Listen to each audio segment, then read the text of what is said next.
All right, so hopefully most of you have started this wax up of 19. One thing that some of you might have been struggling with in the beginning is trying to develop the cuss tips in the right location. If you look at the mesial buckle cusp on 19, you'll notice that where the peak of this kind of semi-crown preparation is, especially if we look at the mesial lingual, where this like tip of this kind of crown preparation portion of the tooth is going to be too far buccal relative to where we want the actual cuss tip to be. So if you try to develop the cone on this area of wax, or develop your wax cone on this area of tooth structure, or on this area of tooth structure, you might get away with it a little bit. You'll probably have to push that cone lingually or push it buccally, and it'll be a little awkward to do. So the first thing I'm going to do with this wax up is to create something that we would do for a metal ceramic crown, for the metal portion of that, which is to create a coping. So basically a rounded, very deficient area of wax from the buccal to lingual that kind of closes some of the mesial as well, because later after I do my cuss tips and do the cones and get those in the right location, I'm going to want to create my marginal ridge, which is also going to be difficult to do because we don't have any wax below it to support it. So unlike number 14, when we did the full contour wax of number 14, we had a flattened occlusal table. You could just kind of start right away building up the cones for the cuss tips, building up the marginal ridges, and then starting to build some of that occlusal anatomy.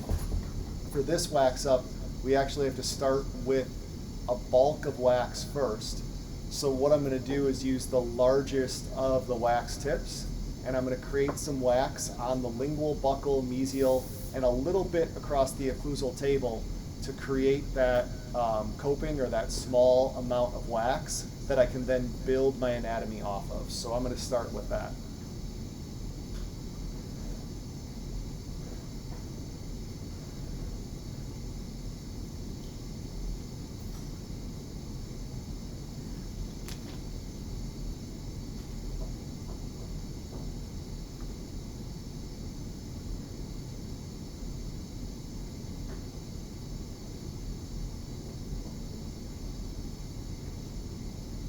And again, I'm not doing a full contour wax up of the buccal or the lingual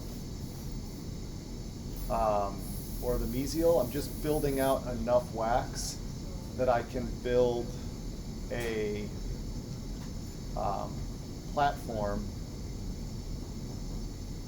for my cones that I'm going to use later, and for my marginal ridges, or in this case, the marginal ridge.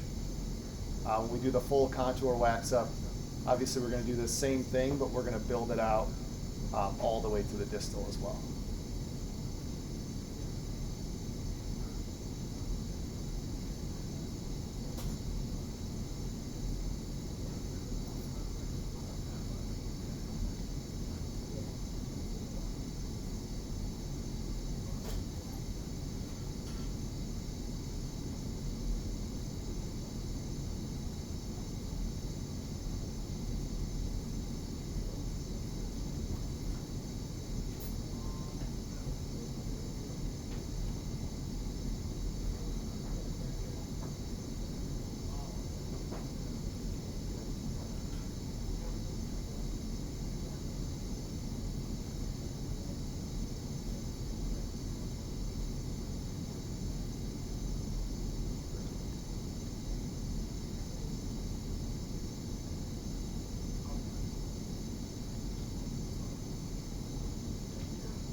And again, I don't need to develop the mesial contact. I don't need to develop the buccolingual contour at this point.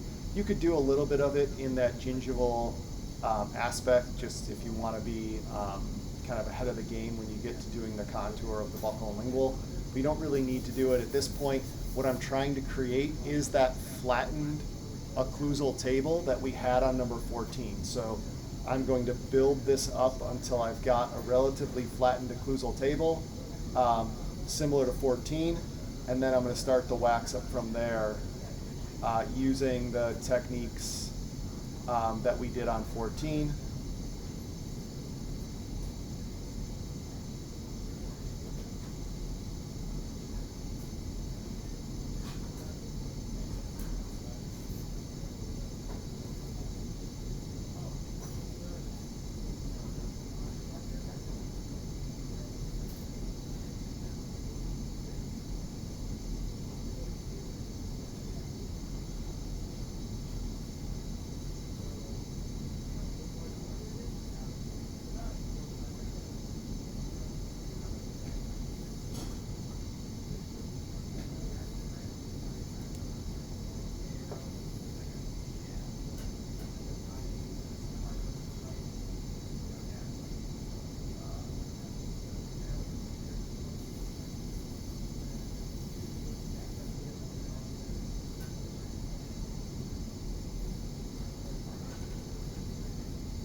Again, now that I have this amount of wax here, I'm just going to carve it back just a small amount in order to just flatten this out just a little bit and clean up some of the excess. Because my goal is to kind of get this to look similar to that number 14 with that flattened occlusal table. I don't want there to be too much wax where I want to put that central fossa either, so I like to add that in later.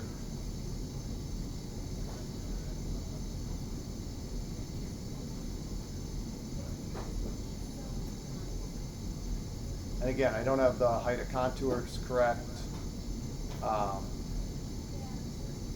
or the embrasures correct on that mesial gingival aspect, but that's fine, because later I'm going to go through and kind of touch up the buccolingual surfaces of this.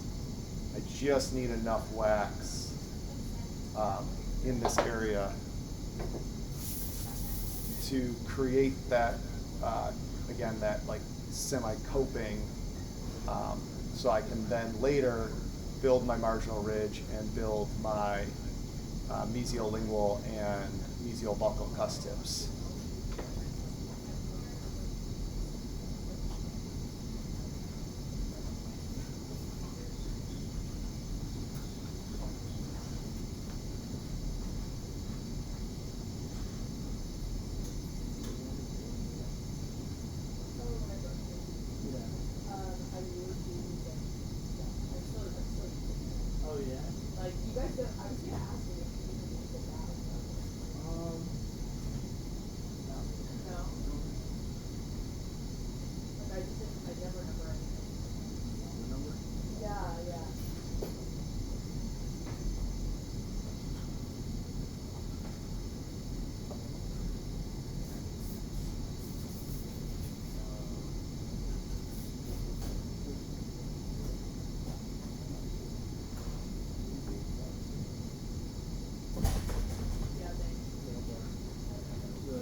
So now I'm ready to start with my cones for my cuss tips.